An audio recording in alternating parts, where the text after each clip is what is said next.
Hey ho, happy Saturday, everybody. Long weekends all around. How's your day going, Raging Pseudo? And hey, Bored, hey, Pookie, hey, Nerield, hey, rest of viewers.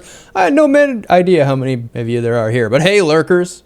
Twitch says two Twitch people. Is like you have and viewer. Yeah, I'm pretty sure Twitch is wrong there because there's more than that people talking in the chat. But, you know, it's Twitch, whatever. At least the platform mostly works.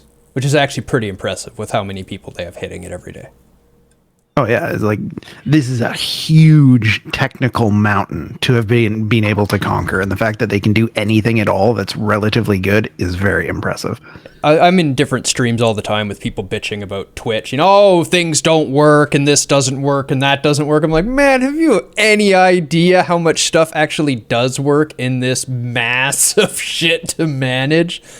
From an IT guy, this is no small task. What Twitch has done is monumental and impressive. It really is. Even if auto-mod can't be turned off, no matter how many times you turn it off, and auto-mod tends to moderate their own global emotes, you know, whatever. That's my favorite. Oh, good times. Yeah, we're starting with Blasphemous. How many in chat? Show of hands. Show of kitty hands. Kitty hands up. How many people have played Blasphemous? And the people below me. Oh, Rage, okay. Rage has played it. Pookie's played it. Kitty hand. Well, I asked for people. I guess you're in chat, but you're beyond chat. I haven't, but hello. That's two kitty hands, but he hasn't played it. Anyway, welcome, Raven. Hopefully you got to see it, because man, that game was pretty. It's wonderful art style. Just phenomenal really pixel cool art. art style. Phenomenal quality of pixel art in a fantastic style. So I guess it's it's not been that long since we were all streaming together, and I don't think there's a lot new to say. We streamed, we slept, we woke up, we streamed, so... As you do. Yeah. As you Such do. is the life. Space digging dwarves need to dig. We'll get back to that later. So let's start with the world building of Blasphemous. As we always do. Gotta start at the bottom. Build the base. So Blasphemous, I think, is a really interesting study in world building because they've taken a fairly similar style to the Souls games. Yes, like they have. not identical, Nope. not identical, but very similar. Where they start out with a big mystery and don't really tell you anything at all, and then leave it up to you to go figure it out. Which is cool. Well, I was going to say, like, that's very Souls, and not it was done before Souls, but not very well, and not a lot to the point where I would call it the Souls style now. They've made it their own, but that's how I always wrote my stories. It always started with like a mystery and not knowing what's going on and sort of discovering it as you go. So when I first played the Souls games done that way, I was like, yes. Yeah, there's so I watch a lot of Day 9, like a lot. But one of the things that he likes to talk about the most when he's talking about the narrative or how a story or a world is presented in a game is the sense of wonder. And if you don't have a sense of wonder, you aren't going to really capture people's hearts with your story. You know, they need to get invested. They need to feel like they're finding things out about a world. And that's something that Blasphemous really nailed. Like they give you just enough to hook you. And then you got to go find out the rest yourself. Yeah, and that hook is so important. Like when we talk about writing, the first line of a book, you should be able to read the first sentence and be like, I want to know more. Which is very difficult to do, for the record. It is. It's not easy. But all the good books will tend to start like, I can't remember what book it even was, but I always remember the example, because we were reading a book in English class at the time while we were learning about this, and the first sentence in the book is, they killed him, period. I'm in. I want more. And it was such a good hook, such a good way to start the book. That you were literally like, okay, who did they kill? How did they kill him? Tell me the details. Please. Yes. excellent start. And I feel like this really had that start up to the first boss. You're just like, okay, I run right. That's all there is to do in the game. I run right, and then boss. And then there's a boss fight. And the whole atmosphere up to that time is dark and gritty and brutal with just tons of dead bodies that look just like you everywhere. And you're just like, what the hell is going on? And then you're like, oh, this is why they're dead. And then you beat the boss and you're like, oh, they're dead because they sucked. But that's another story entirely.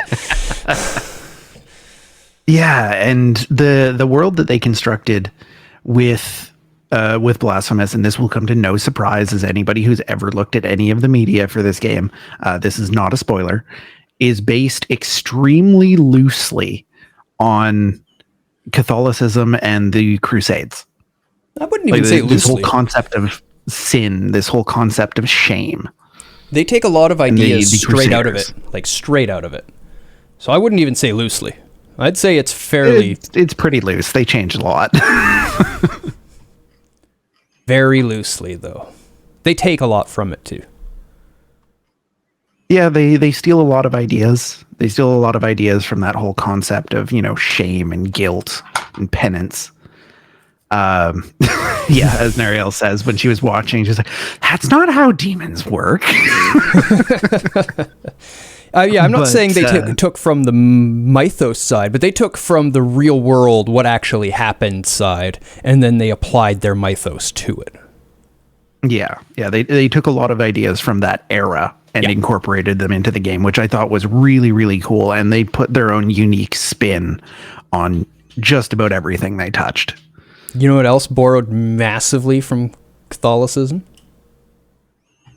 If you're going to say Dark Souls, they got a lot wrong. Actually, I was going to say Bloodborne, and they got a lot more right than Dark Souls did. Wrong. They got a lot more right than Dark Souls did, though. This is true. This is very true. If you haven't seen it before, watch a breakdown of the Vicar Amelia fight and all of her character mannerisms and how she moves and what she does. It's actually very interesting as to how accurate it all is to their proper. What's the word I'm looking for? Inspiration? Sourcing? No. It's actually ritual. Their proper ritual. The ritual is super, super close. Like she's holding a pendant next to her heart for the entire fight, and all these different little stances that would be used in actual practice. Very well done. Just wanted to say that as someone who was raised Catholic, now I got to take my husky on a play date in the snow with the neighbor dog. Sounds like a good time to me. Enjoy, Tyr. I'm sure you'll like the snow. Yeah. Is it still snowing? Oh, it's snowing. Yeah. Still kind of snowing here. I was just shoveling the driveway before I came in here, and I am tired. That is the number one Canadian activity, isn't it? Yeah. Oh, yeah. And I think the world building in Blasphemous, jumping back into it, just continues. Every zone builds it. Every area is unique and different, but the same style, and it all just keeps building and adding to your knowledge and wonder. Every answer brings more question.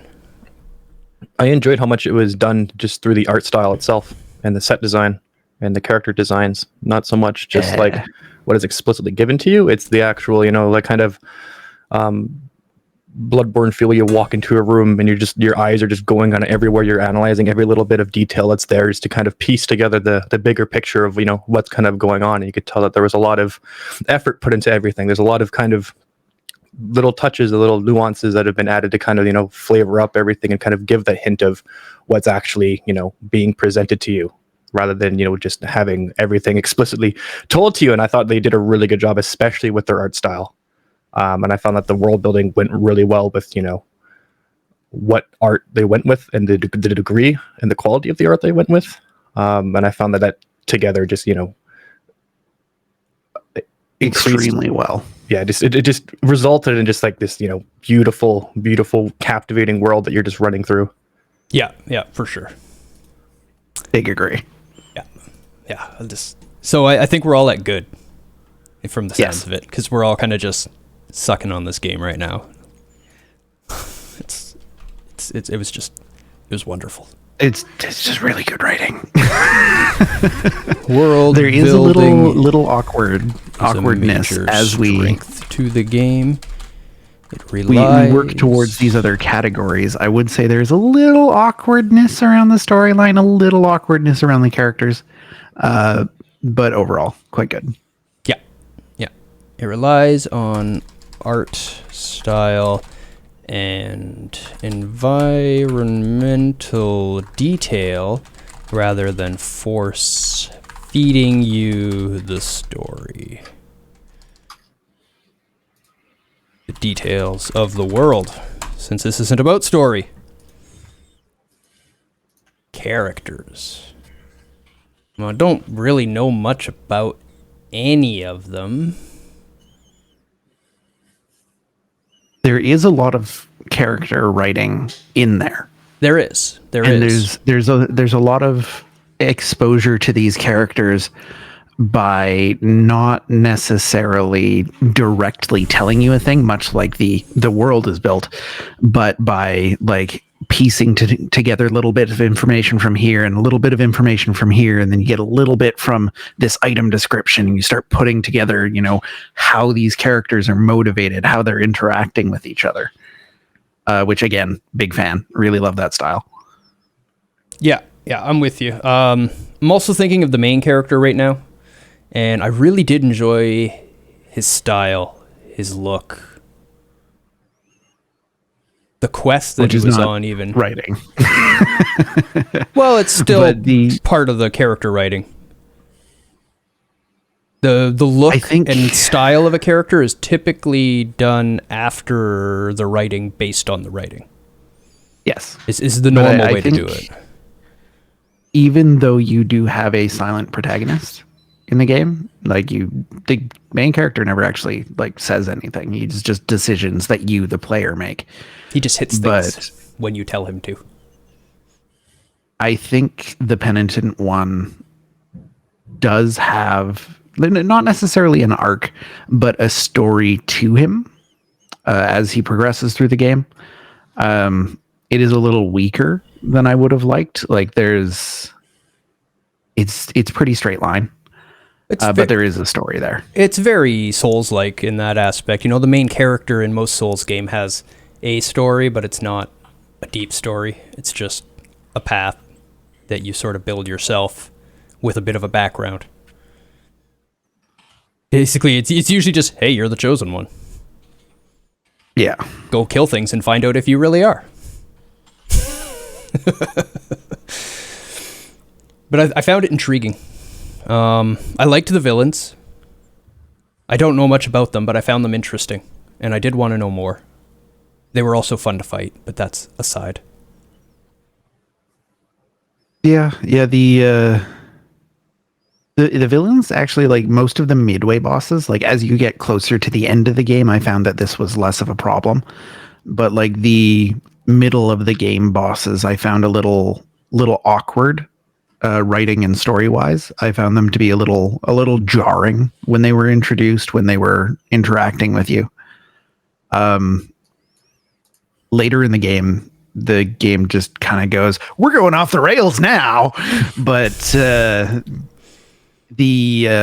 midpoints I found not so good. The early game I found quite compelling as far as character writings. When you first enter the wound kissers, is that their name? I think that's their name. Their little hovel that they're healing people in. I found that super intriguing. You get in there and you start Kissers of Wounds. Yeah, there you go. But you go in and you're like, okay, well, what's the deal? What are you doing? Why are you kissing these wounds? Oh, I see. It's not necessarily literal. We're talking about healing. These people are trying to treat people who are sick. They're asking you to bring them supplies. Yeah. And I found the early game extremely compelling from a character writing perspective in Blasphemous. Yeah, the jarring part that you're talking about, I think might even be on purpose, because you're starting to actually learn and understand about the world at that point. Mm-hmm. So but you're just starting to. And there's a lot more going on than you think. So I think it's that jarring bit, maybe them kind of pulling the player into a spot where he's like, oh, I don't really know what's going on.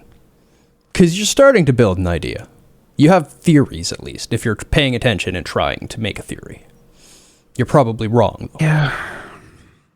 I found it, like I said, jarring. Like it really pulled me out of my understanding of the world and was just kind of like, wait, what? Why? That's fair. That's fair. I guess the real question is if they meant to do that, right? Yeah. Yeah. The question is intent, I feel. Yeah.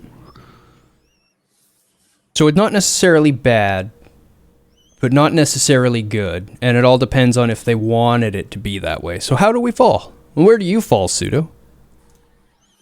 I don't know. I found a bunch of the characters kind of like I didn't get a whole lot from a bunch of them. I'll talk a bit more about some of the issues I had when I was going through them in some of the later categories, but I liked that they used a silent protagonist. I thought that was probably one of the better approaches to go for what they were trying to accomplish here. I agree that the protagonist talking would have a negative impact.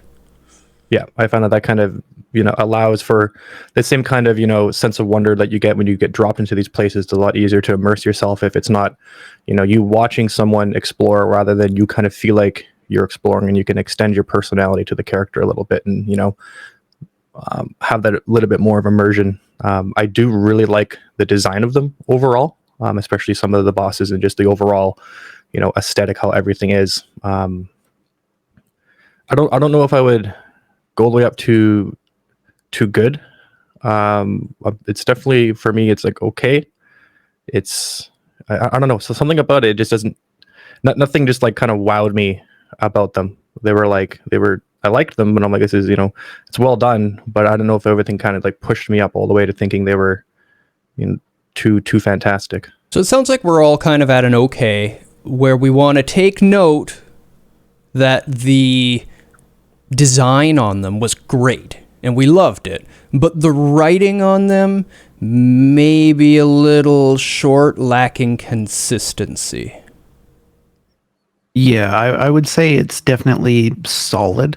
Like, it is very much serviceable. It's good enough for what it is they're trying to do, but not stand out.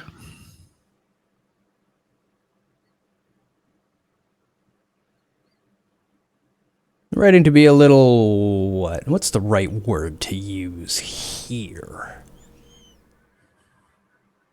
I would say we found the writing to be serviceable, but not stand out or not exceptional. Little jarring and inconsistent? Is that kind of where you were sitting?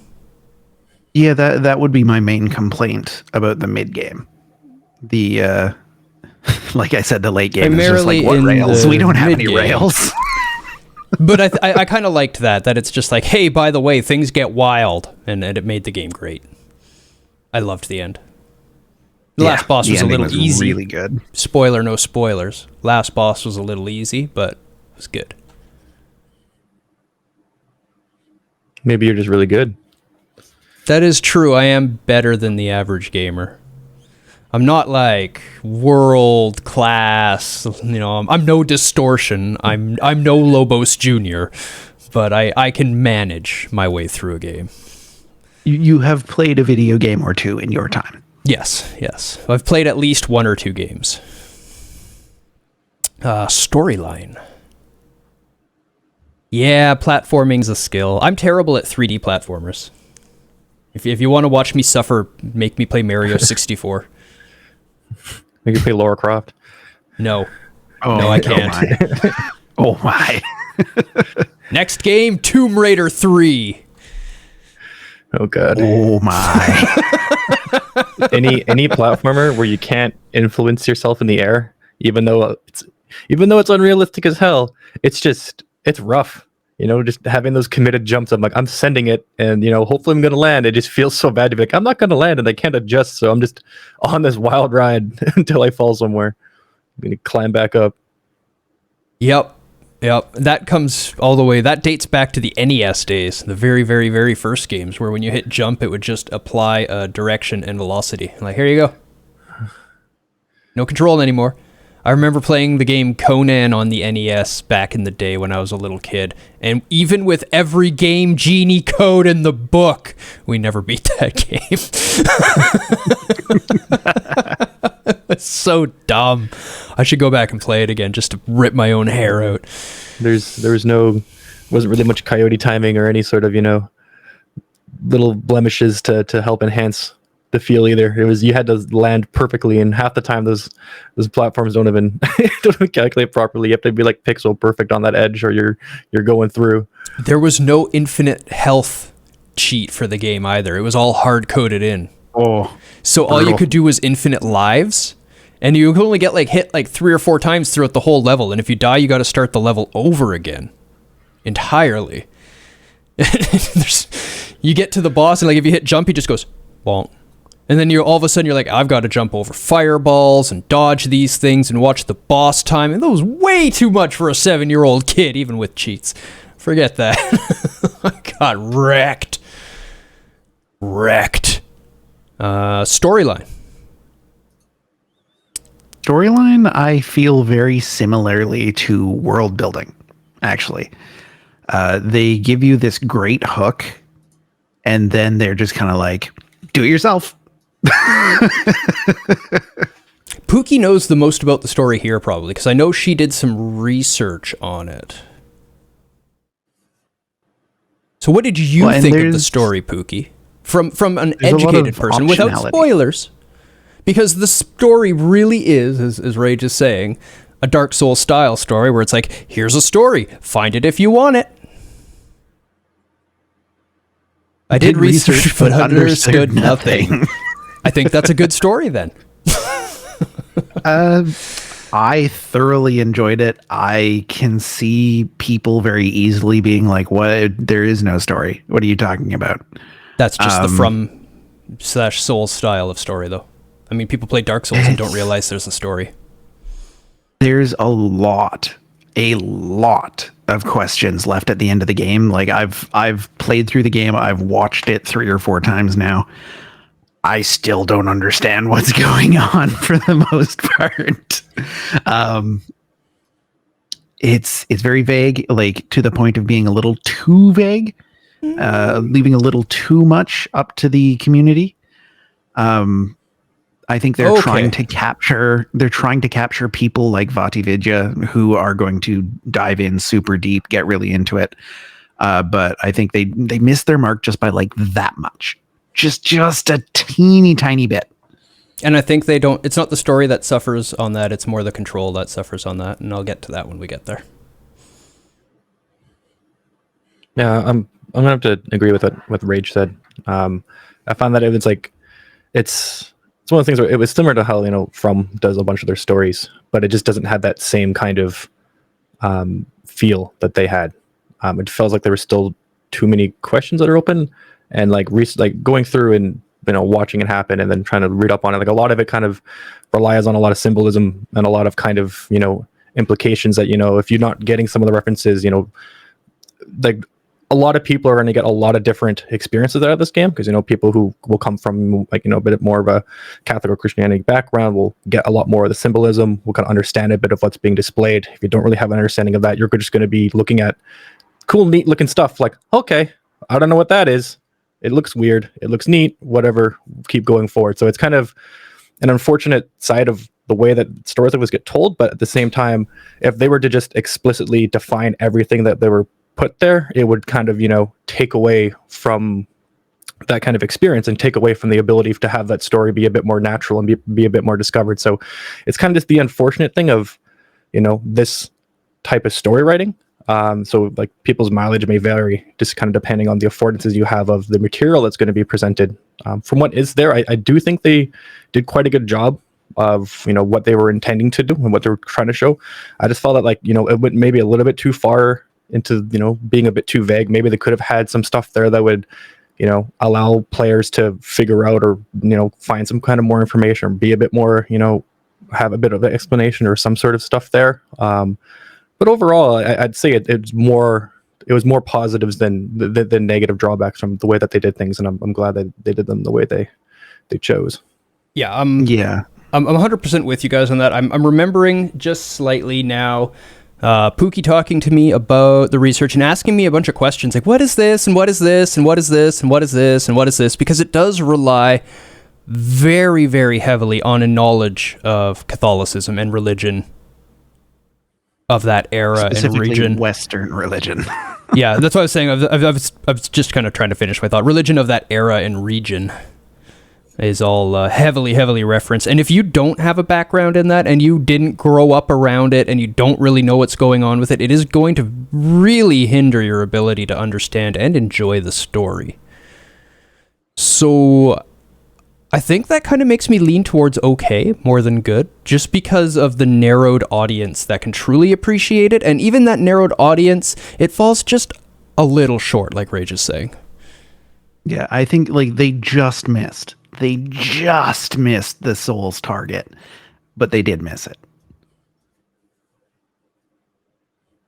I would say that an okay is probably appropriate. It's a high okay. I did really enjoy it, but it's just technically not quite there. Yeah, I do hope that more games continue this style of storytelling, though. I think it's big agree. Yeah, I'd love to see modern action games even kind of go down this route, rather than, because they're already at cinematic levels, but I'd love to have that cinematic quality, but have it be you're the influence and you're the one discovering what's going on, rather than it always just being explicitly explained to you. I feel like that would be quite an amazing experience. So you're playing Bloodborne when, Pseudo? Yeah. I mean, Bloodborne's up there. I mean, even games like I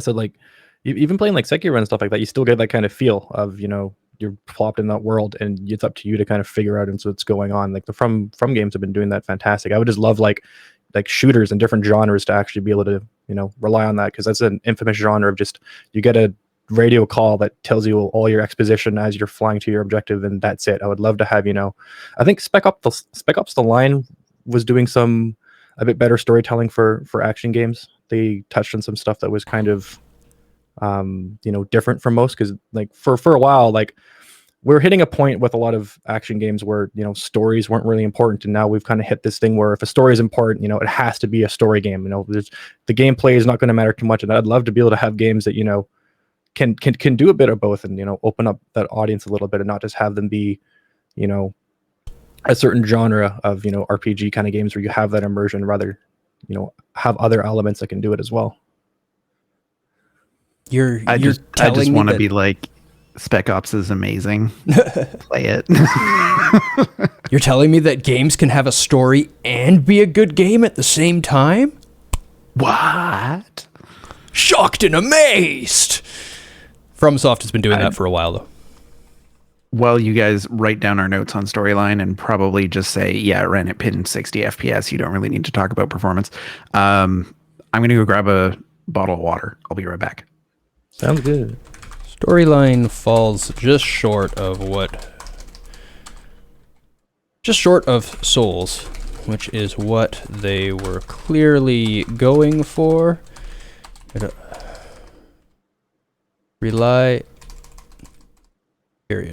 also relies a little too heavily on Catholic religion, requiring the player to have some knowledge of this to grasp what is going on.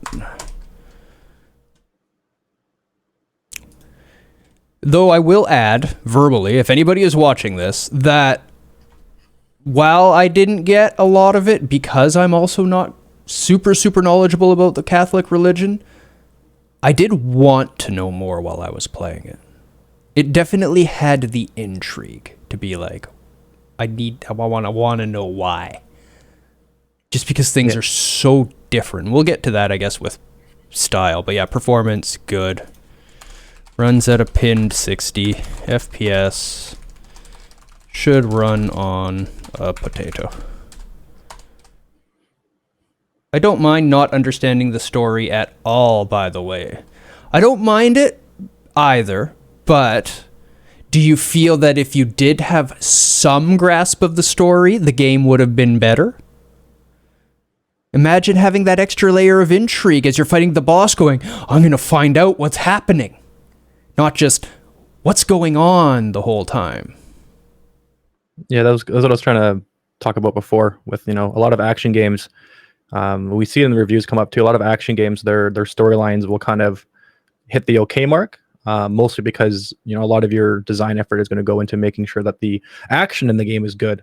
And then you kind of just have a storyline to, give action some context and a reason for the action to be there, but it's never really, one of the more defining things. And it'd be really nice to, maybe start having those be a bit more prevalent. But unfortunately, for most or a lot of game developers, especially indie, where they're very good at making the mechanics and making their genre, that typical thing. And story writing is a completely different medium and a completely different craft and skill. And it's it is very difficult to get it right. So I'm not too shocked and surprised that this is kind of how things turn out. I wouldn't be able to present a story any better than any of these people that have been doing this. But it is something that I'd like to see, when teams expand, if they can start, expanding a bit more of a storyline division, maybe have that be a bit more of a pinnacle team, something that, they take a bit more seriously. Like, okay, we need to make sure that, story and mechanics are side by side rather than, prioritizing one and just kind of shooing in the other. Yeah, yep. And I think that can really elevate a game past its roots, so to speak. Much like we've seen with From Software. Yep, that's the combination that takes a game from a genre to just a transcendent game. You'll hear us use the word transcendent to describe games every once in a while. And it's something I've used for years to describe a game that is so good that you don't want to put a genre on it because people make assumptions about genres. Like, I don't like calling Chrono Trigger a JRPG because people think of JRPGs as slow and grindy and, only a certain select type of people like those games. It's because it's not like that, and anybody will like that game. If you like video games, period, that's a game you should play. Yeah, everybody who is even remotely interested in video games should play Chrono Trigger. I've done performance and animation without you guys even saying anything. Yeah, no disagreement. Yeah, I didn't think so. Like, there's a couple animations that I just wish there was like one more keyframe for, but like other than that, it's amazing. Yeah, you wish there's one more keyframe for them, but then you remember there's like 25,000 individual files for the art animation in the game, and you're like, oh, they've done their work. They've done enough work to deserve a good, for sure. They've gone above and beyond almost every other game out there in pixel art. I mean, there is a stagger kill animation for pretty much every enemy in the game. Mm-hmm. And they all look great. Yeah, they're beautiful, and they splatter blood all over the place, and so many different attacks for regular enemies. Like, all the regular enemies have multiple attacks. Bosses have multiple attacks and are massive and brilliantly done pixel art. Yeah. So we can now do style as well. Yeah. I figured you guys would want to talk about the style, though, so I didn't want to just gloss over it, but I didn't have to ask you about the good part. No. Style should be purple. Yeah, if it can go above green, go to purple. If we had anything above good, we would have given it that. Yeah, there is no place in Blasphemous that seems out of place. The art style suits the story that it's telling perfectly. The art style suits the gameplay perfectly. It's just basically everything you could ever want out of a out of a Metroidvania-esque platformer, It is just, art style goes. it is, yeah, just the art and the amount of art that's in it, and then just the quality of it. And even if when you're like out in the open worlds with the parallax scrolling, and you look back there and like you can see that, you know, the farther away it is, they even, you know, shade it and shadow it and, you know, dim it almost perfectly. Even like the lighting, because there's not actual, like, typically not calculated lighting when you're doing pixel art kind of stuff. So like they just have to kind of do that, and it's very difficult to get that to look correctly and get it to look, you know, authentic. And it's just beautiful what they managed to do. And it's just every scene and every frame you walk into is just like, wow, that's pretty. It's not often you get to talk about appreciating vistas in a 2D game. That does not happen very often. That's a solid point there. Solid point. You normally it's just like, look, a background. But yeah, it was and just everything. Like Sudo was saying, like everything. When they came up to the art guy and the art was like, okay, do we want quality or quantity? They went both. Yes. Yes, we want both of those. And they said, you're going to have to pay us a lot. And they were like, okay. I am throwing my money at you. That is how they made the game. Keep making art. No, just keep making art. Yeah, keep making art. I gotta feel that the artist in this game was one of the founders. I like the only way he's putting in that much work and effort is if this is his love. This is his baby. The team out of Spain, if I'm correct. Yes. And I believe Southern hence Spain. the strong Catholic influence in the game. Very, very cool. Yeah. I don't see an artist being paid to do this project and coming out with this kind of quality in this kind of quantity. No, it's definitely like, you know, personal stake in this project. There's a lot of effort that went into this, and a lot of, you know, planning. The creative director must have, you know, lived in and breathed this, and the amount of influence and inspiration that they had to fuel into this. You know, it's not just something that you read on a contract and say, okay, I can draw you this and give it to you. This is something where you have to, you know, live it for a much large experience of time to produce this, especially with the consistency it has. Like, it is, you know, there was passion put into this. Yeah, he fell asleep and dreamed of this world. That's how into it he must have been, because everything, like, it's like you're walking through a pixel world. It really is. So I need to rant for a second because this is something that I care about a lot. So Sudo, like you said, this is something that you don't get without a lot of dedication. Absolutely, you're 100% correct. But the consistency can be had across many people as long as you set up a good design system. You need to have your palettes predefined. You need to have your rules of how to use those palettes predefined. You need to have all of your elements predefined. You need to know how they're going to interact with each other, how you're going to animate, et cetera, et cetera, et cetera.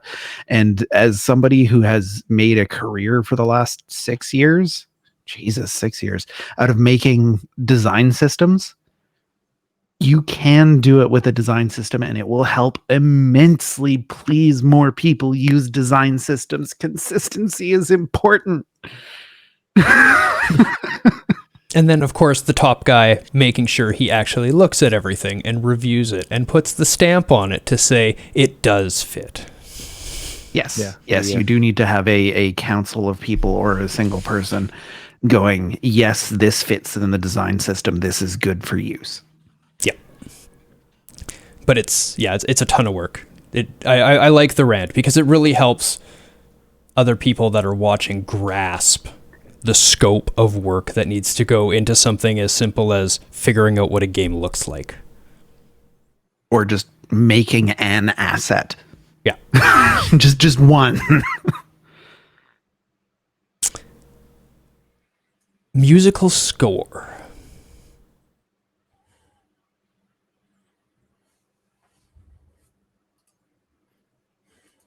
Okay. I never found it grating. The reuse of music is fine. Like I totally understand that their most of their budget went to other parts of the art that's being made. Um, Fine, it's okay. Yeah.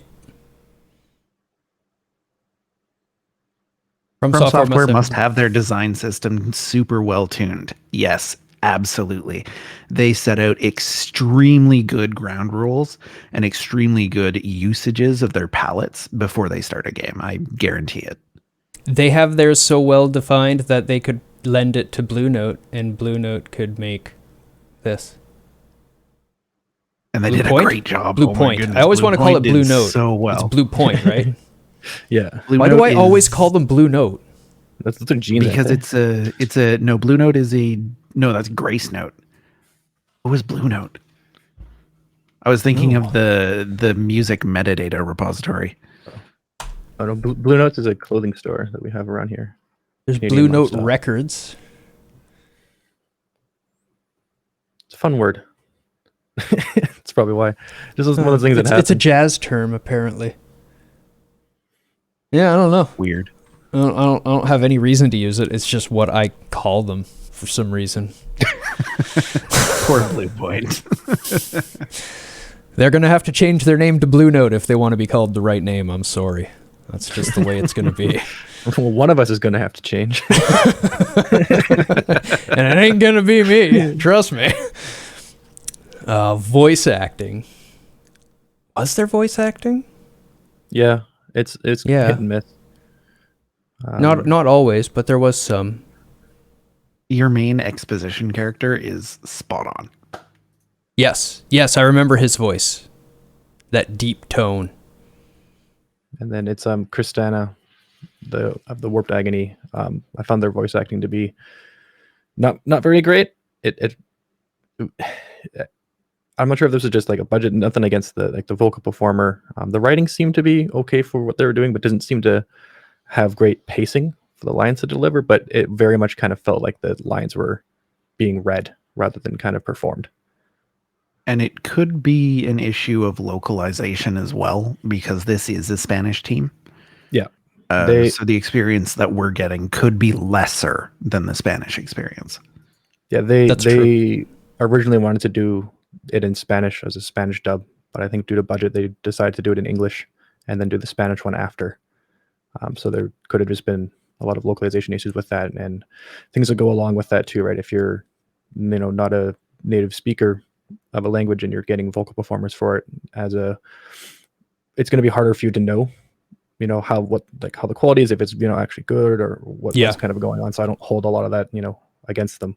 That what's there, it's passable. There's certain parts of it that are kind of a bit missed, but I mean, the props on them for getting those dubs and then doing it in Spanish as well. There's no lip syncing or anything like that, right? Because of the way that it's all filmed. It's more cinematography with overdubbing, which was a good way to go. It adds to it without needing to go high tech. So I think it's a great decision. I'm just trying to decide between okay and good. I would be okay. Yeah, I'm slightly on the okay side of the fence. I'm gonna listen to the one I'm talking about. I can Sure, send it on over. I'll play it. post it. It's not like terrible. It's just you can it'd be hard for me to say it was good. Penitent one in sleeplessness, carrying the guilty sword. Oh, you right, have this committed the dub. most serious crimes against the mother and her Yeah, son, this one is against the out of miracle place. Outbreaks. We have been entrusted with putting an end to your mission. I, Chrysanta in penance, excommunicate you, expel you, execrate you with the blessing of our miracle of the greatest pain. Yeah. Thus shall your name be erased under the heavens. She pretends to have tone. Like it's she reads the lines perfectly fine. But it's you don't think this one's in the game. Yeah, it is. Maybe they updated it. Yeah, I think they updated it. So yeah, there's a newer version. I'll post that too. Okay. It's a lot better. Yeah. And that really shows the difference between, someone reading and it being performed if you compare these two. So it's an update. That other one was in the game before. And the second performance is like exactly what I wanted out of the first performance. Yeah. Yeah, because you can feel that pacing, you can feel the pronunciation of the word. It's not just like you hit a comma and then they put more effort into the thing for that dramatic pause and then continue forward and kind of have a cadence with it. And it's that's cool. I didn't know they updated that. So that's really good. I'm impressed that they listened for feedback and went back and did that. That removes my qualms about voice acting. I'm okay to give it whatever you guys feel like. Based on the fact that they went back and updated it, I want to give them a good. Okay, let me finish playing the better updated version. The dedication. Execrate you with the blessing of our miracle of the greatest pain. And thus shall your name be erased under the heavens.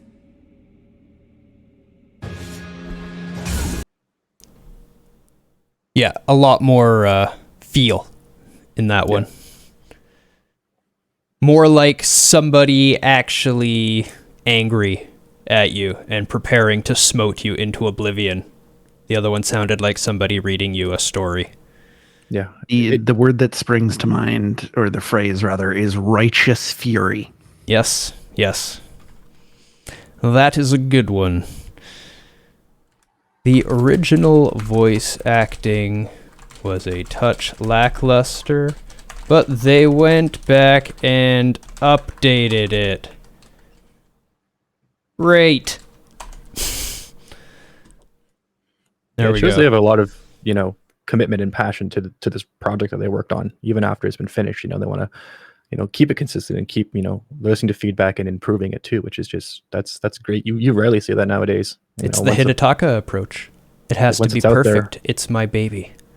Yeah, it's an actual art to them, not just a means to make a profit or to make money. And doing that and making games for money, I mean, that's fine. That's main reason why people do it. But it's nice to see that okay, it's out there, people have bought it already, but you still care about the actual artistic value that you put out there and the artistic performances that you are trying to conceive. And if you're caring a lot more about the art than just making the sale, once it's out there, you want to make sure that the product is still good. You want to be something that it's proud of. You can look back and say, I've created this and I helped produce this, and this is something that I've put out in the world for people to experience. Yeah, they had a vision, a true vision that they wanted to create, and they set about trying to create it.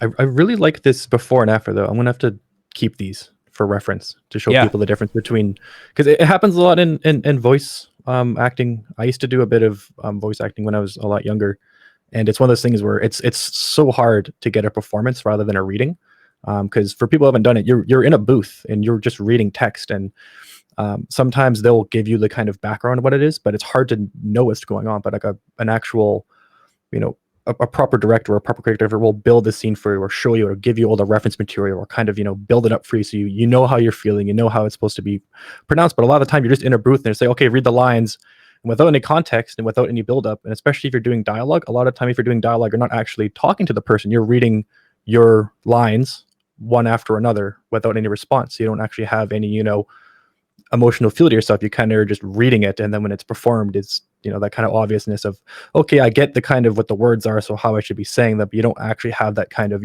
emotion or commitment behind of the context of what's going on. Yeah, building the entire scene and building all the context and the meaning is absolutely critical to getting a proper reading. Otherwise, without context, you literally are just reading words about a story. Sound effects, I thought were good.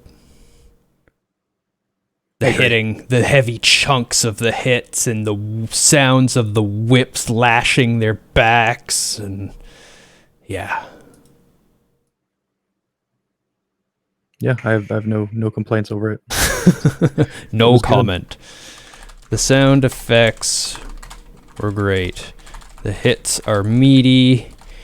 The parry sounds great and helps relay state information timely. Love it.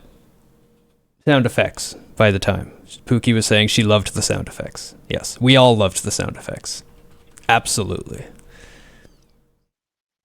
AI was okay. Things always were able to attack you, but they basically just stood there and attacked you. Well, and for your average like Metroidvania enemy, that's totally fine. Yeah. But that's why I said okay. The bosses were very cheesable, very predictable. Actually, it's been almost an hour. We're behind pasteboard. I don't know that I can give it above an okay. Like, it's perfectly serviceable. Yeah. Bosses, I think, could have used a little bit more work. Yeah, it's fine. It's fine. They didn't do anything special, but the AI does the job. Yeah, they didn't do anything special, but at least it doesn't break. At least it still lets you fight things, and you don't get weird pathing issues like with that drill dozer last night.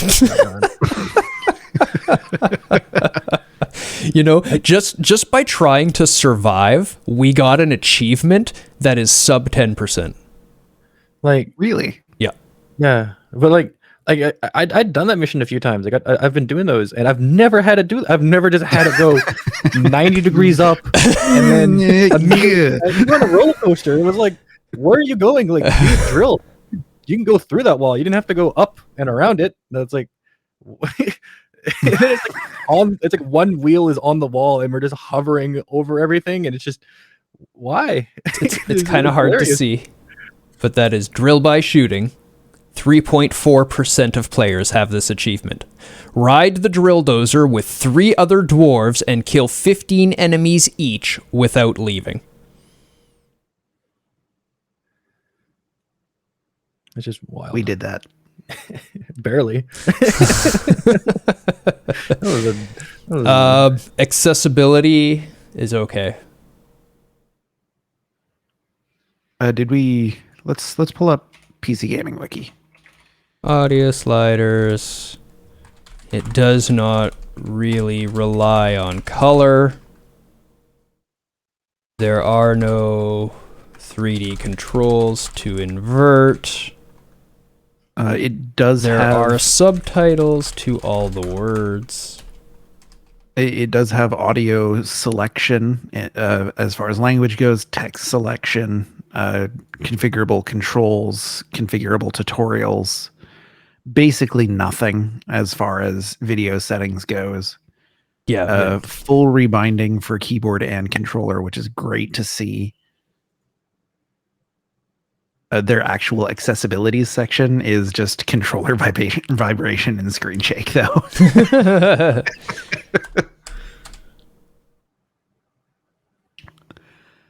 But I mean, as far as the way the game is designed, you know, it's there's no need for color anywhere, and there's no 3D controls to invert, and the dialogue is just reading, and it's all subtitled, and yeah, I think they aren't missing anything for the game that they made. Mm-hmm. But they never went above or beyond. They didn't do anything special. It's not amazing. It's fine. People will be able to play. Yeah. Yeah, I think they didn't miss anything, but they didn't do anything special. I think is a good way to sum that up. Yeah, we can make Ace Combat 7 a little shorter. I'm sure we can squeeze it in, or we can go a touch longer if need be. But Blasphemous deserves the time. It was a really special game. Combat mechanics were a little shallow for my taste. Yeah. Yeah. I that was one of the things where I was kind of a bit disappointed. I don't know if I was just expecting more, just from its style and just from, you know, similar games that have kind of come up before. But I felt like the combat could have been a bit more, and especially when it came to enemy variety and even some of the bossing and attacking and stuff like that. It was kind of started to feel more like a hack and slash, and it was just it felt like, what they gave you, they made you actually use and use well, and they forced you to use the mechanics that they did have. So it's not bad. no, But no it's means not bad. bad. It just fell. It just fell a could bit have been short. better. That's all. Yeah. As an example, From games have not a lot to their combat, and often are talked about as having super simple combat, but they still have visceral attacks and or backstabs. They have some magic. Parry riposte. Yeah, well, this had a parry riposte. It did, but it is something that is in both of those games. Yeah. I'm just talking about the things that they have, basically. I'm pointing out the little things that were in that even above this, where people talk about that as being fairly simple combat, where you're just learning it. They had more items. They had more buffs. They had basic magic in Bloodborne with the arcane. They had a full magic system in the other ones. There's more options. Even just the backstab, when you're talking pure melee, adds so much to the game. And I feel like even in a game like Sekiro, where your main weapon just doesn't change, doesn't progress, it doesn't, like, it never gets any different. The fact that they've added things around that main weapon, like the Mikiri counter, your ability to dodge, your ability to deflect, the different kinds of parries, backstabs, sneaking, Tools, what have arts. Like they built all of that around a very simple premise of you have a sword. Yep, it's definitely a sword fighting game. Yeah, everything else is secondary. That could have been done here. I don't know if it was like budget reasons that they didn't go down that route, or time reasons that they didn't go down that route, or design reasons that they didn't go down that route. But I feel like it misses out because of the lack of sort of filling out of the mechanical systems of the game. Yeah, and it could have been one of those things where, it was attempted, and then maybe they just couldn't get it to feel right, and then they cut it. It's not easy, to design a complex combat system that works and is balanced.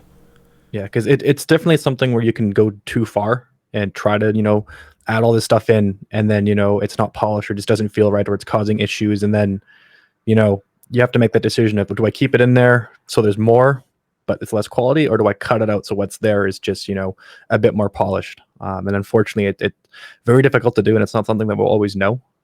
So it could have been something they tried, and then they made the decision to cut it, which I think was probably going to be a good idea, because if this game had a bit too much and it didn't work too well, or if the polish wasn't there for all the mechanics they put in, I think it would have been a lot worse than just not having them there, because at least the rest of the game, like the art style and what's going on, kind of still pulls you through it, because you still kind of want to know what's going on. There was that to complement it at least. So it's a bit hard. It does fall flat a little bit mechanically, but what's there is at least solid.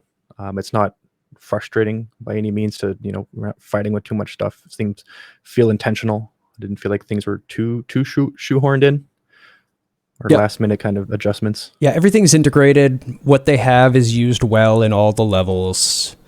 But you don't even really gain I guess you have those. You do have some abilities in the game, now that I'm remembering. That blue bar. Yeah, but it's much like Sekiro in that you just don't use them because the sword is just the sword. Yeah. Yeah, I think a backstab would have been great, but I think they would have wanted to do backstab animations at that point. You know what they could have had? They could have had a backstab that just staggers it, to let you play out your full-on glory kill animation then. That would have been nice. And then you don't have to do like special backstab animations, right? You don't get that extra massive art requirement, because it's already a massive undertaking of art. And it still lets you add in a mechanic like that. Yeah. I don't know of any bugs. Unless you want to count the combat as buggy, but I'm putting that under control. That's probably more control. Yeah. If for polish rather than bugs. Yeah, I'm with you. So I think it's good. You should not encounter any issues in a casual playthrough of the game, period. RNG was good. Yep. There is no RNG other than the drops from enemies. There were Which enemy has- drops? Isn't there? I don't think so. I think it was just currency and then found items. I guess there was no consumables, was there? Yeah. Yeah, there are no drops. There is no RNG. At least no Awesome. discernible RNG. Which is a good sign. I don't get to say there is none very often, but yeah, that's great. That's a good game. It's still okay, Control. but I lean Yeah. towards bad. It frustrated I me many times. 2D platformers are best played with a D-pad, in my opinion. Yeah, I agree. And I just found their controls kind of clunky. I also really didn't like combat control, like so many times fighting different bosses between the rolling and the swinging and things. I would, my sword would clip right through the boss, no hit detection. I get smacked by something that I'm not close enough to just... I just remember it I irking wouldn't me call so it many bad. times. I wouldn't call it bad. It's perfectly serviceable, It needs but a it's lot of definitely not polish. good. Yeah, Needs- it's not to- not meeting that bar for sure. There's a lot of nuances that come with platforming games, and especially Yeah. a lot of 2D games that people aren't too aware of, and especially when developers kind of go in there, it's kind of stuff that you may not be aware of, and you'll find this when people go and try to make one of the first games. One of the first things you'll probably make is a 2D platformer, and you're like, why does it feel so different from the other games I play? And then when you look into it, you're like, oh, we have coyote time, we have ledge placement, we have lerping in the animation and the jumping, we have acceleration, deceleration. Everything is fine tuned to give this platforming feel, and this like non-official kind of feel has been around since like the Mario days. And you can tell the major difference from a lot of games if you played like Mario versus some of the other platforming games on the NES. There's a huge difference between, all right, well, we jump and you've committed to your jump and there's no, you can't influence it anymore, versus, okay, well, you can kind of, move a little bit left, move a little bit right, or have some sort of indication of where you're going to land. And, we'll be a little bit lenient on edges. You won't immediately fall right after. We'll give you that coyote time of a bit of floating so you can, get your jump slightly off. So you're not just constantly falling. There's a lot of little things that go into it, and not everyone's kind of aware of it.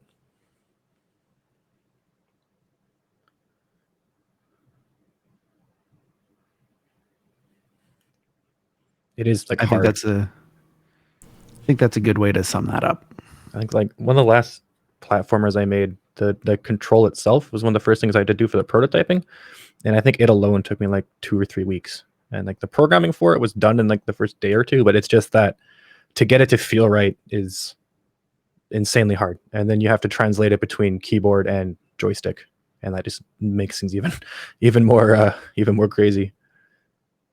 So it was good audio, video with okay writing and gameplay. That sounds about right. System works. I enjoy this system so far. For all the games we've done, there's not been very many points where I'm like, this isn't right. AC7. Complete opposite spectrum of the gaming community. We don't play a variety of games here, not at all. You won't see every genre on my screen. That's not a thing. I'm guessing neither of you have played this. Correct. No, and I missed most of the streams for it, honestly. I watched it. I've played some of the Ace Combats, and I follow them a little bit. They're a lot of fun. They are. They're super fun. They're really fun with a HOTAS or a joystick.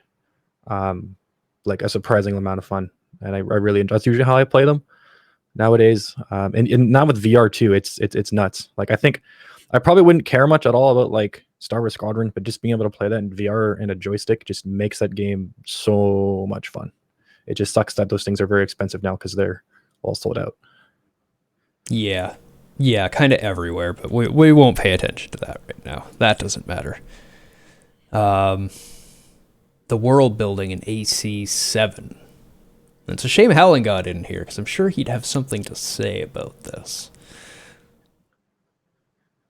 What? Yeah, the Ace Combat series is a bit strange. It's one of the things that we think we're talking about in Zero, that I was always kind of surprised by what's kind of presented, especially since the errors of the original ones when they came out. You don't really have too much of a expectation for world and story. You're just like, I want to shoot planes with my plane and do jet things. And at least they put a lot of effort into the nuances of things going on, at least. Yeah, there's always an interesting global story. The war is always, it's not just go out there and shoot things. You always have a reason for it. But honestly, when you're playing it, you're probably just thinking, give me the next level so I can shoot things. Yeah. And I very much appreciated that they made all of the story bits in between skippable. Yes. I think that that's a great touch. There's a lot of games that wouldn't do that. But for people who just want to get out there and dogfight and bomb things and like fly planes, it lets them do that. So do we think the world building is good then for catering to the style of gameplay so well? I don't know if I would push it to. I'm on the fence about it. Because if someone asked me for a game with great world building, I'm not sure if I would recommend this, because I don't think the world building is its strongest suit. I think That's it's fair fair and very suitable for what it is, and it's nice to have it, and I appreciate it. But I don't know if I would say, hey, this game is a fantastic world in it. Go experience it. I think does a job and it services well and keeps you, involved in why you were going through and shooting everything down and what's kind of going on around you. But I don't think it's a kind of a focal point of what happened in this game and part of it that I would use to recommend it. That's a fair reference. It's, if you're reading this review, you're looking at world building because you like world building games. You want to know how good the world building is, not is it good for this game. Yeah. But it's definitely something we should note, is that it's very good for this game, and it's something that I'd like to see more of. I think I was just talking about that before, and be a bit of a broken record of action games, right? There's no reason why we can't put a bit more effort into world building and action. We don't just have to have the pointless action. It's nice, but the experience gets enhanced so much when you have a reason and a world and something to get kind of involved in, and your choices matter, and the things that are happening around you matter, and you're not just pushing buttons, because that's what takes a 4-hour game and can push it up to like a 12-hour game. Is at that point you can start kind of reusing mechanics and start have a little bit of repetitiveness. As long as the world's fine, the player's not going to mind too much. You don't have to keep it too fresh. You don't have to leverage on your mechanics being that amazing all the time. You can take a bit of a break for that and kind of focus on world building, and have that be a bit of a focal point for a bit. Characters. Oh, this was the one about the prisoners flying the planes. Right. That was hilarious. There was yes, it was very silly. But there was something about these games, and it extends into the one that you just finished that isn't Ace Combat but is very similar to Ace Combat that I forget the name of. Project Wingman. That's the one. It's a good game. And I think the thing that really killed the games for me, as far as writing and story goes, was the stubborn refusal not to animate anything other than planes. They did it great in AC0, as we talked about, where they had all those exposition scenes with the people talking and explaining their story and their background and their history and everything, and we loved those characters. Those were stills though. And like while the characters were good, I didn't necessarily Those ones were like the stills? really dig into it at all. Or was it 7 that was the stills? You played one plain game that had like still images that were just panned across with the camera, and then it just like that was all you got. And then Project Wingman would often just have like some security footage or something and not have animated characters talking to each other. And I feel like that could have been used much better. Those scenes in between, like maybe not necessarily have a whole lot of detail to them, but at least show the characters talking to each other. I believe Ace Combat Zero had live action video, like recorded people. In similar, I would definitely prefer that. in similar style to like the 90s craze, if you remember back in the 90s, all those FMV video games, where it's just like sections of video filmed onto disc, and then you make choices and different videos play as you make the choices. Those games were horrible. Thank you for not making them anymore. But they took that sort of video trend and they gave like this little character exposition, which was amazing for PS2 tech. We loved that. So we loved that. Then I must be thinking of this game, which is the one that had like sort of graphic novel style art pieces with somebody talking over them. Yes, more like an image of the prison runway place, and then there would be the girl talking, or there was at the very beginning there was the mop in the bucket, I remember, and they're talking over that image. And it's just, why? You have this incredible game engine. Like render characters. Render them. I'm looking at all the cutscenes for 7. They do have animated cutscenes. So we may have just been mixed up. It's an unfortunate thing that kind of happens with a series when you start getting into the 7th one, is that they kind of blend together a little bit, which happens with me and Yakuza a lot too. But from what I'm seeing here, and I'll pull them up, they do seem decent quality. I don't really remember too much, and unfortunately for me as well, my memory is terrible, so 0 and 7 is blending forward for me. Let's see here. Am I just completely misremembering? Entirely possible, because you said you missed a lot of the game. It's just panning over stills, though, for the most part. Like, there's a little bit of animation, which is nice.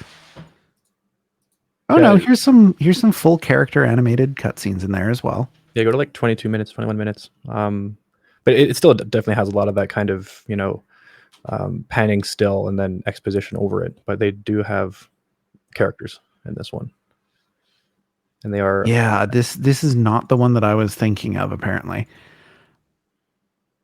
Oh, yes. Interesting. There's a lot I of don't just, remember like, this. If you go to... I think it's just at 21 minutes, there's a dog. And I'm pretty sure the dog... right. I do remember that part. The dog.jpg. Yeah, it's comped in. It's just a picture. It's not even it's like an actual actual picture of a dog just like flopped in. It doesn't move. It's so unsettling. Where is it? 22 minutes? Should be 21:40, I think.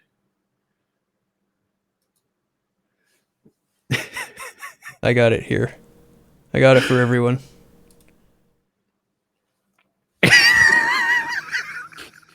That is 100% dog.jpg.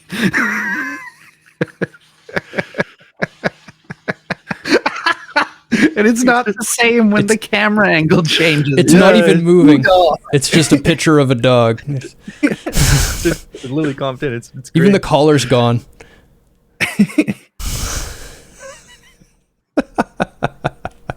Yeah. Okay, I do remember that now. And the princess. So the characters are okay. We loved the characters in 0, and like we remembered Pixie and all these expositions and this deep stuff. And this one, I remember the story at glance, but it didn't stick with me. It wasn't very memorable. I didn't really care about any of the characters. They were there. They were fine. It didn't force them down my throat. It let me play the game, and I loved the game. And I think I'm going to make the same comment that I've made before, that I love the other pilots. Like, I love how much character they gave to them. It's not just random barks over the radio. They actually have conversations, and like you get a feel for what each of the other pilots is like. But overall, not super impressed.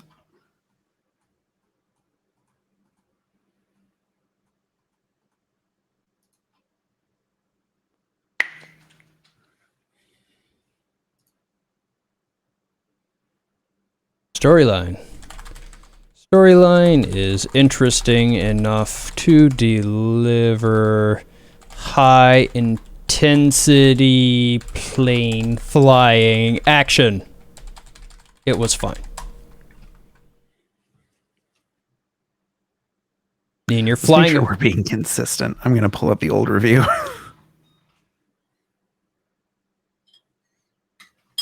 We had a good to the characters in the other one, but they were better characters. It was a better game. Pixie was awesome. I agree.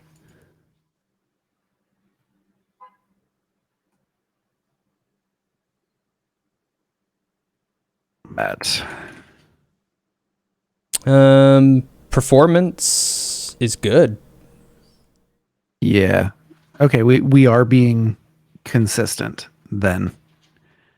The only thing that we actually rated differently was the characters, and I agree that the characters were just better written in Zero. And or just better expressed. You know, they may be well written in this one still, but they didn't get that across. Very true. PC was a wonderful experience as well. Though Very pretty game. it may be above what a potato can handle. Very, very pretty.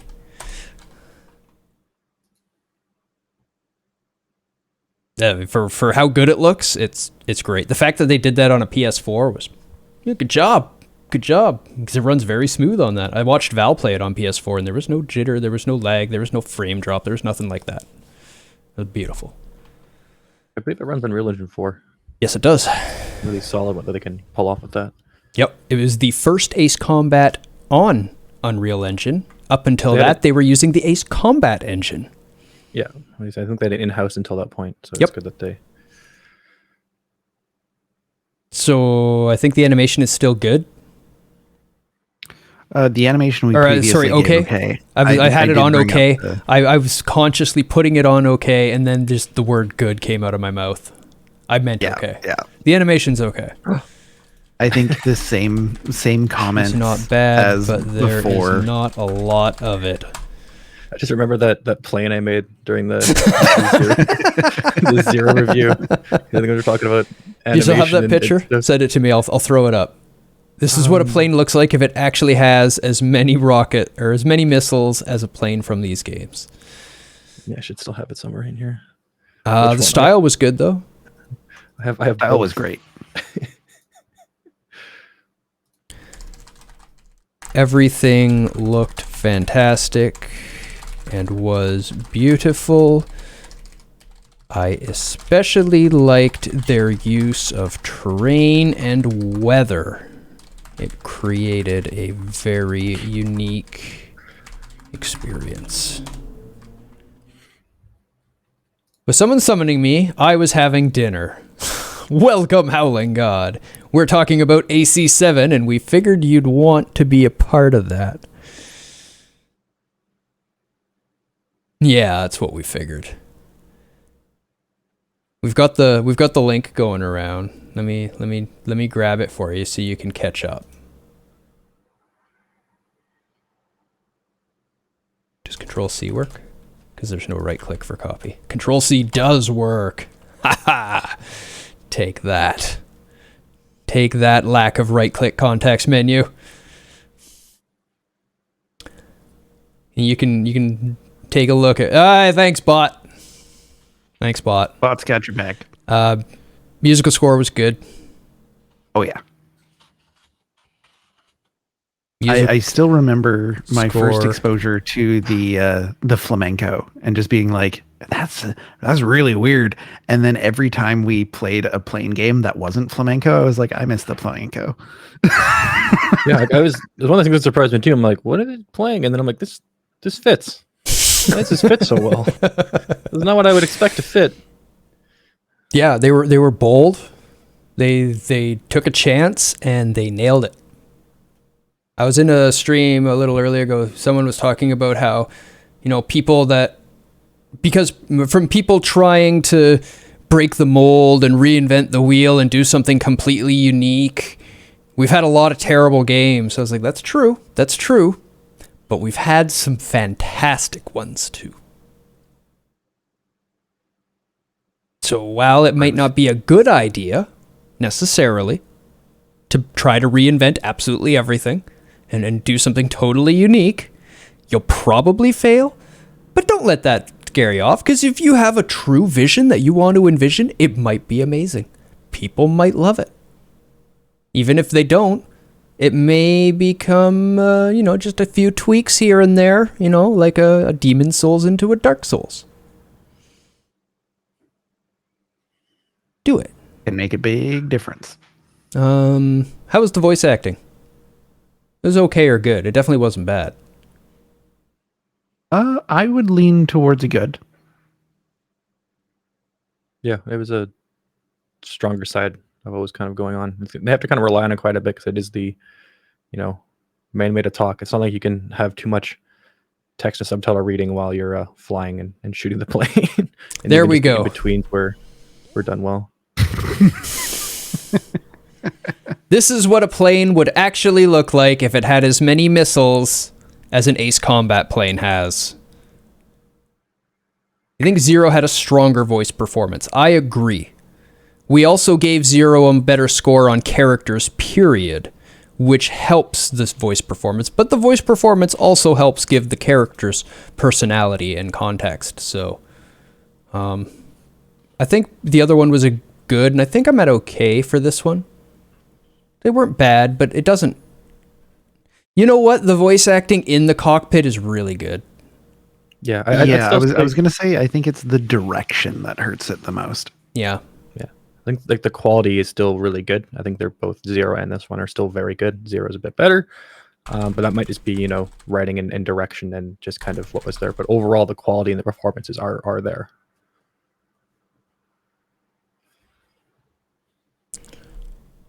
This should be a period. There we go. The direction leaves it slightly lacking, but the cockpit voice acting is superb. Yeah, I agree. Zero had stronger voice performance, mainly because of the direction, though. I think they're correct, because it was a lot of monologues in Zero, right? Like a lot of the time in Zero, it was just a person smoking a cigarette, sitting on a stool, and talking about a story of their life, where they can just gush about it and really get into the character, and which was great. And if you're gonna be doing like contextual monologues like that, you have to deep dive into that character. You can't get away with reading lines for something like that. And I think that that really helped. That really helped in Zero. I need to redeem the DLC. There is one character in the DLC that is just amazing. Which DLC? AC7 DLC? Or 7. Okay. I'm going to come up with some new pricing and stuff like that soon. I'm pushing the channel in a... I'm not pushing, I'm nudging it in a direction by influencing prices. And it'll be fun. And you'll be able to see more stuff. A 5-hour game pricing would be nice. I think I'm going to do away with time of the game primarily, and we're going to look more at how old the game is. We do get a lot more viewers on newer games. Yeah. And I because we do these reviews like this, I think these reviews will be more relevant on a newer game. Yeah. But I totally understand if people want us to talk about their old favorite game. So that'll still be an option. We'll just suggest newer stuff with prices. Yeah. I've already given a good to the sound effects because I loved it. Yeah, it is very good.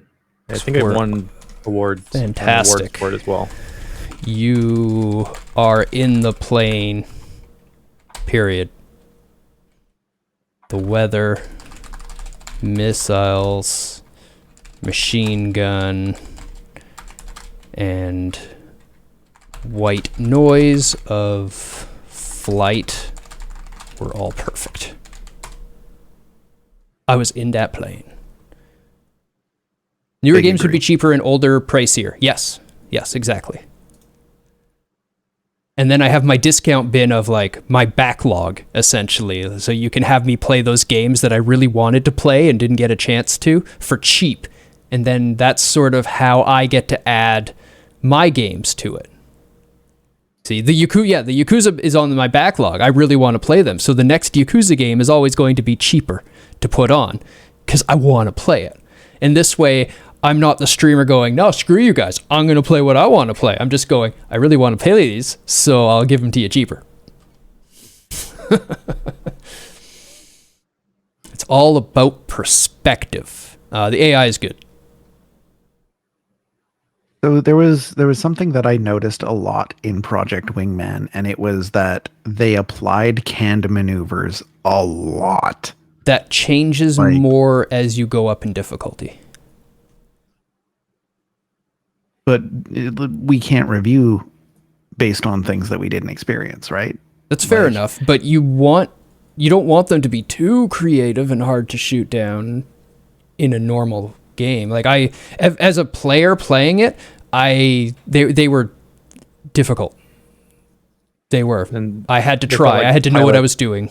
Yeah, and it felt like fighting a pilot. Yeah, it's something that Ace Combat's done really well too. Is their fighter AI. You hardly feel like you're trying to fight the computer, and the computer's cheating you or cheesing you. You can figure out, it feels like they have behaviors, and you feel like that you can, outmaneuver them. And when you outmaneuver them, you, of course, gain the upper hand and can destroy them. It's one of those things where if it wasn't done so well, it would be very obvious because it would just be too easy or be kind of cheesable. And I think it's not one of those games that it isn't. It's not really too easy to cheese it, especially in some of those other fights. No, it's not easy to cheese it at all. You need to know what you're doing. You need to be flying and know, like, I'm not thinking how can I break the AI or how can I beat the AI when I'm playing ever as a player. I'm looking at the speed and velocity and direction of their plane and having an understanding of what the planes in the game can do and shooting my missiles when I know that he can't just turn hard. Like I've got him now. He's dropped his speed. If I shoot my missiles, there's no maneuver he could pull off short of a goddamn miracle. Like some of those planes that flip 180 on the spot and then instantly accelerate. Yeah, there are planes that do that, but if you're playing one of the normal planes and you get them lined up properly and you understand the game mechanics, then you've just got them. That's not an AI thing, it's a game mechanic thing. I got good at it, so I was pushing them into those spots. And in Project Wingman, you actually saw me firing missiles to make them turn away from them because I knew they had to turn hard to make them turn into my machine gun and shoot them down. It was wonderful. It worked very well. Forcing the AI to change in a direction you want with fake outs. Yeah, and the fact that you can do stuff like that is just more of a even more praise towards it. Yeah, you have to play it to appreciate it, I think, is the main thing there, Rage. Perhaps. Because as a viewer, it was, as you would progress through various games, it would become easier and easier to predict what the AI was going to do, just as you were experiencing more of the maneuvers that they had programmed into them. And like you said, maybe that's something that changes a lot with difficulty scaling, but perhaps the bandwidth of maneuvers that they have access to at those lower difficulties might be a little too small. Maybe, but the fact that the major tuning on the AI is enemy behavior and not damage also pushes towards a good on AI. As we are always praising AI tuning rather than number tuning. Yeah, there's for maneuvers as well. There's only like so much they can really be doing, especially with the consistency of having them fly the planes rather than having the game kind of just cheese them a bit or cheat them a little bit to have them be able to do some more crazier stuff. I think for the level that was there, it's one of those harder things. Like the higher difficulties, they go a bit more nuts, and then the bosses just are fun and wild. But I think the actual of what's there and what you're chasing down and shooting, I think that they did a good job on that. And even if it seems like they're doing the same thing, it's what you would probably see typically anyways, because if you're a fighter pilot, you are drilled to do certain maneuvers, and this is just kind of what you do. You don't really kind of freehand fly around like the player is. The player is just going nuts because he has no idea what he's doing. But typically you're drilled and you're trained, and this is how you handle this situation. This is how you do this. This is how this is handled. This is what you do. And it's kind of what you see as them moving as that, bit of a unit, and their behaviors are kind of defined. But at the same time, unfortunately, it is computation, and it is just going to be, a certain limit of how many, pre-programmed flying mechanics there can be. Because I don't know if we'd ever hit that level of free-form flying sim at that level. I still fully felt like I was fighting a pilot, not an AI, and it greatly heightened the game experience. Fair enough.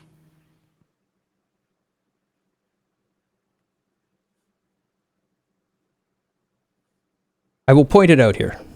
Some maneuvers may become predictable somewhat quickly, but the AI as a whole felt like a pilot, not like fighting an AI.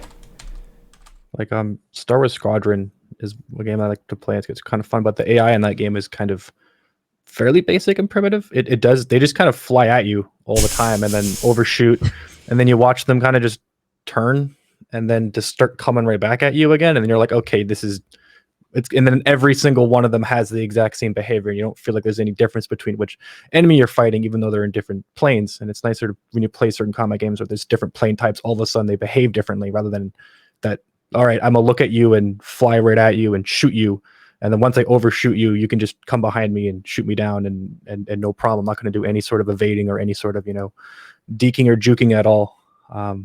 Is the kind of lower end of that scale, and it's still kind of common in a lot of kind of games like that. So it's nice to have that actual a bit of behavior, not just pathing to them and flying away, because it is very complicated to have actual maneuvers in there. Yeah. The easiest thing to do is have the enemy find the player and hit them. That's one of the easiest things to do, to make them feel human and fallible, and then to have them sneak up behind you and hit you with a missile when you don't expect it, which happens a lot. It's pretty good. Goddamn pilots outsmartens me. I did me a learning on them, though. I did me a learning good. Shot them right down. Accessibility. I didn't actually boot this up before I did this stream, like I usually do, because I was super lazy today.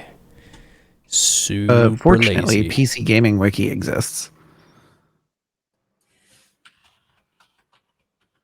Well, go ahead and hit me with it then. It does not have FOV adjustment, which is somewhat important if you're playing in one of the first-person perspective modes.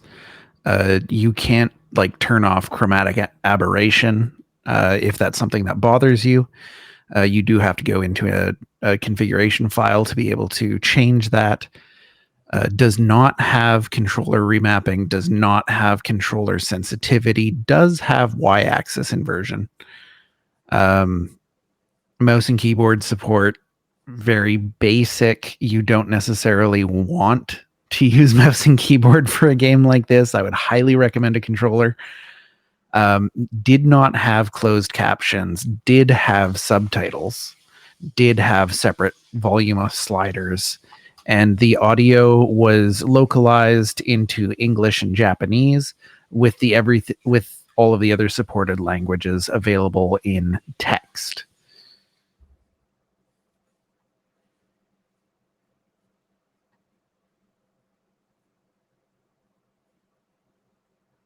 Sounds okay. Yeah, solid enough. Like a lot of that stuff that we would Could you normally change the like to color of see the is HUD? missing. I don't recall, and it Yeah. doesn't say anything about that in here. Controller remapping would be nice. Controller remapping would be a nice. Can't change the color of the HUD. If you have any sort of color problems where the HUD starts to blend in with the background, you'd be effed. Yeah, you'd be pretty screwed. I think that's bad. FOV slider would probably be a nice to FOV have. slider would be a nice to have too, yeah. Yeah, but the controller remapping is probably a big one, especially in games like this when if people want to play with something like a joystick, but they need to kind of maybe remap some buttons or have things a bit different, but have it still show up as a controller, just due to compatibility's sake. It's nice for them to be able to do that. Because I've seen some controllers out there where you know, it's like they're highly customized, and typically what they'll do is they'll take like a Xbox controller and then just kind of resolder a bunch of components to it for people to use. Yep. And then even though it's like an A button or a D-pad up, it can be a completely different interface for the player to use. And they need to rebind that to something else. Yep. Yep. I'm with you. Full controller rebinding is not that difficult to do. It's been done a million times already. You don't need to reinvent the wheel. You can glue something onto your code that will allow you to do it. It's not asking a lot from you. Unfortunately, I gotta take off. I got some house stuff to take care of real quick. No problem. You do what you gotta. I will leave my ninja on so I don't just disappear. Sounds yeah. Thanks everyone. Everyone have a good rest of your weekend. Yeah, you too. Hopefully I'll see you a little later for some dwarf digging. If not, have a great weekend. Thanks. You too.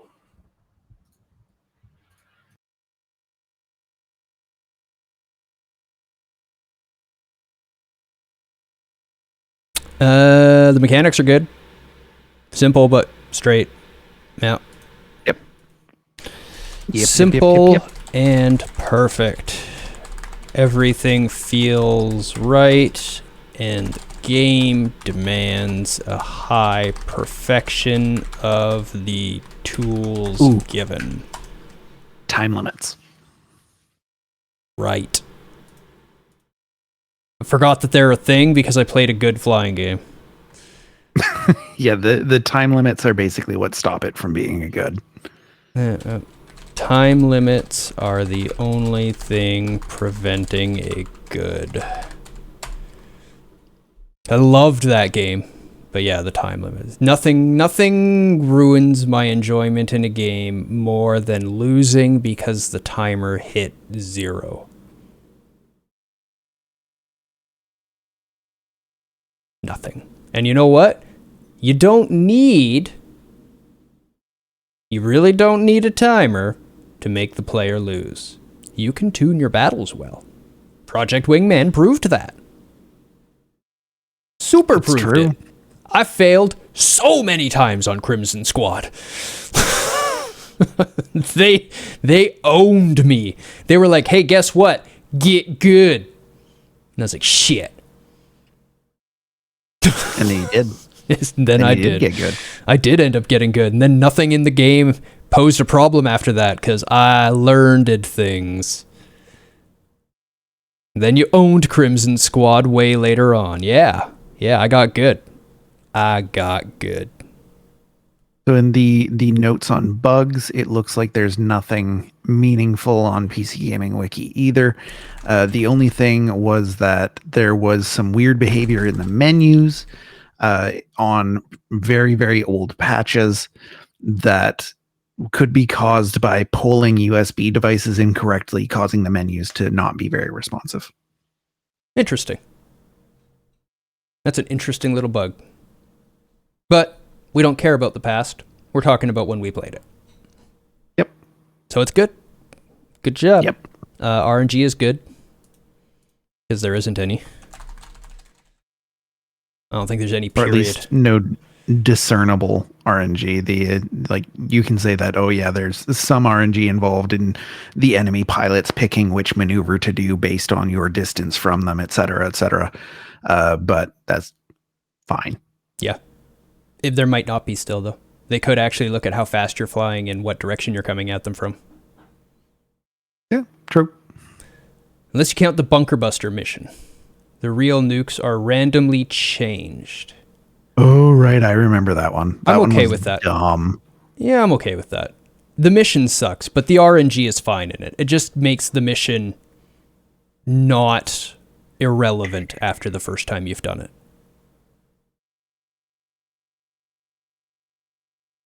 It only changes if you went actually go back to menu, though. menu. I like that too.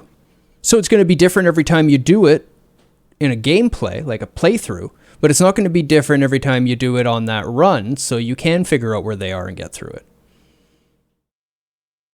Should worse come to worse. Combined with the time limit, I think that hurts the game. Yeah, no, I agree. But it's not bad RNG. It's bad Yeah, mechanics. If it weren't for the time limit, that would be fine. Yeah. Control, that's on you. The only RNG is in the Bunker Buster mission. It is fine and only changes if you go back to menu. Control is good. The plane is super responsive and does what you want it to, when you tell it to, if it can, within physics. And even then sometimes.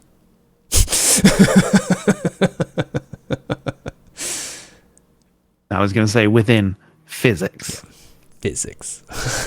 Yeah, there was totally that time where I came out of the clouds thinking I was going up and found out I was going down and they were low clouds and suddenly water! And yet I was able to do the air brake turn to just like rotate my vehicle in air and then start falling flat this way while accelerating forward, and my tail like kissed the water as I took off, and Howling God went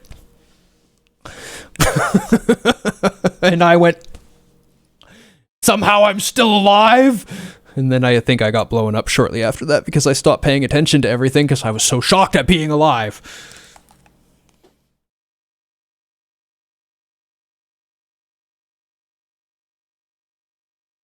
So I guess the control section is all solid then. There's not really any complaints. You found the special maneuvers reasonable to pull off. Like there's enough challenge there, but it's not something that is, you know what, the challenge stupid. comes from you keeping track of where you are and what you're doing, and not from the controls. The ship will always respond with what you said, but you have to have been doing something that will allow it to respond to that. So it's all planning and all about your implementation about it. Had absolutely nothing to do with it not listening to you.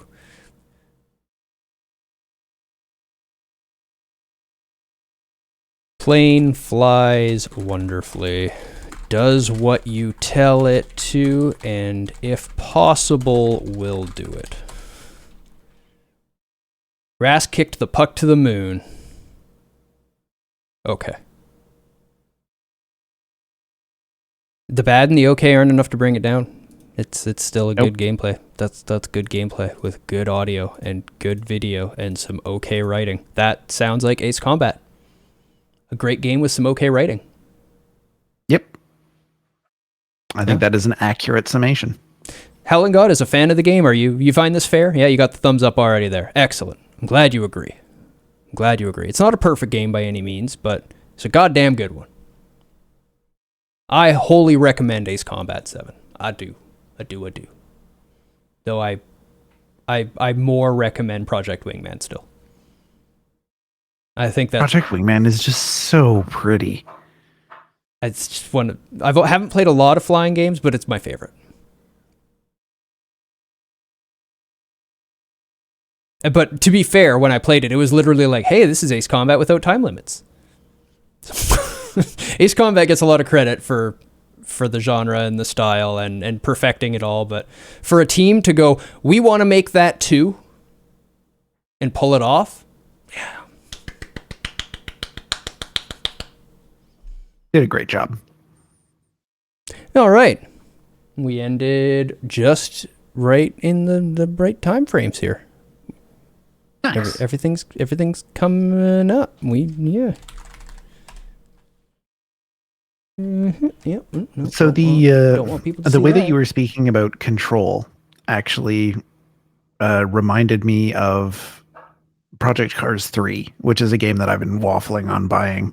Just as a little bit of a tangent, I've been waffling on buying that game for a while now because I'm not super into simulators.